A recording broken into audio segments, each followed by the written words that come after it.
అనుకోకుండా అందరం కలిసి టెంపుల్కి అయితే వెళ్ళాము. దర్శనం అయితే చాలా బాగా జరిగింది.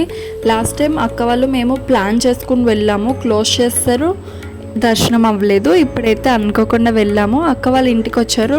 ఇంకా లంచ్ చేసేసి కాసేపు టైం స్పెండ్ చేసి ఈవినింగ్ టెంపుల్కి అయితే స్టార్ట్ అయిపోయాము.